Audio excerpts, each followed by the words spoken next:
அந்த குழந்தைகள் அங்க இருந்ததற்கு என்ன காரணம்னா சீதையனுடைய பிரசவமே வால்மீகியினுடைய ஆசிரமத்துல. இது ராமனுக்கு தெரியாது, லட்சுமணனுக்கு தெரியாது, பரதனுக்கு தெரியாது. இங்க சீதை பிரசவிச்சிருக்காங்க. சீதை பூர்ண கர்ப்பிணியா இருந்தாள் அயோத்தியிலே.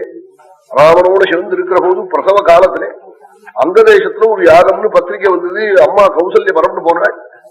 பரம்பு போற போது ராமனை கூப்பிட்டு ஜாமாத்திர யஜ்ஞேன வயம் நிருத்தா, அப்பா மாப்பிள்ள யாகம் பண்றாள், நாங்க யாக தரிசனத்துக்கு போறேன், சீதை கர்ப்பிணி, நீ அவளை பாத்துக்கணும், பிரசவ காலம், நான் கூட ஊர்ல இருந்தே கவனிச்சு போய் சொல்லிட்டு போட்டாள்.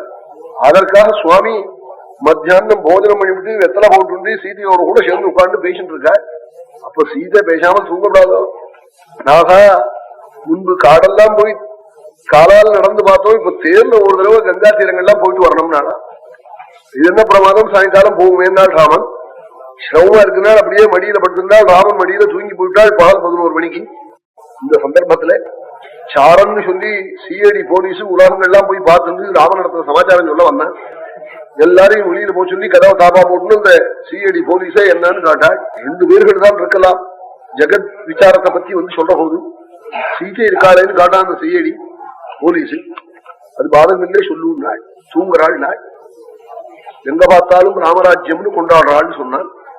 அது இருக்கட்டும், என்னை பத்தி யாரு தூஷிக்கிறான்னு அதை சொல்லுன்னு காட்டாள். அதை என்னவா நான் சொல்லுவேன், நான் பயப்படாம சொல்லுன்னாள். ஏதோ ஒரு தெருவுல சண்டை, தம்பதிகளுக்குள்ளே 4 மாசம் கூடி போயிட்டா, அவளை மறுபடியும் சேர்த்துக்கணும்னு எல்லாருமா சொன்னாள். அவன் நான் மாட்டேன்னா, ஏண்டான்னு காட்டா ஓடி போனவளை சேர்த்துப்பேனான்னு நானு. என்னடா 12 மாசம் லங்கையில இருந்த சீதையை சேர்த்துக்கலையா ராமன், நீ என்னடா பிரமாதம் நானா, ராமனுடைய ஜாதி மட்டம் நம்ம ஜாதி உசத்தின்னு. அப்படி ஒவ்வொருவரும் தன் ஜாதியை உசத்தியாக நினைச்ச காலம் அது. இத சொன்னான் இந்த சாரன். சுவாமி உடனே அவனை போய் சொல்லிவிட்டு, ஓஹோ சீதையிட்ட ஜனங்களுக்கு அப்படி ஒரு தப்பு அபிப்பிராயம் இருக்கா, அப்படியானா இனிமே அவளை வச்சுன்னு நாம் ராஜ்யம் ஆளப்படாது, ஜனங்கள் மனசுல இருக்கிற தோஷத்தை போக்குறதுக்கு சீதையை தியாகம் பண்ணணும்னு தீர்மானம் பண்ணிவிட்டாள்.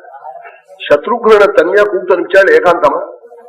சீதை தூங்கிட்டு இருக்கிற போதே அவளுக்கு தெரியாம சத்ருக்னன் கிட்ட ரகசியமாய் சீதையை பத்தி ஜனங்கள் லங்கையில இருந்ததுனால தப்பாக பேசுறார்களா, சீதையை கொண்டு போய் தேர்ல ஏற்றி கங்கக்கரையில அத்தமன சமயத்துல நீ விட்டுவிட்டு கீழே இறக்கினதுக்கு அப்புறம் இன்னதுக்காக விட்டேன்னு சொல்லணும். முதல்ல சொல்லாதே, காடு பார்க்கணும்னு சொன்னால் அதுக்காக அழிச்சுன்னு போறேன்னு சொல்லி அழிச்சுன்னு போயிடுனாள். இந்த காரியங்கள்லாம் நான் பண்ண மாட்டேன், உங்களுக்கு நமஸ்காரம் பண்றேன், உம்ம ஸ்நேகமே எனக்கு வேண்டாம், ராமநாமாவை ஜபம் பண்றேன் பூர்வம்னு பரவ.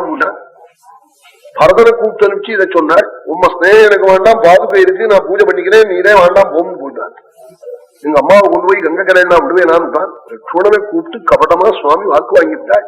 ஏன்னா லட்சுமணன் கடைசியில அவன் ஒருவன் தான் பாக்கி இருக்கான். இந்த காரியத்தை வேற ஒருத்தரும் செய்ய மாட்டாள்.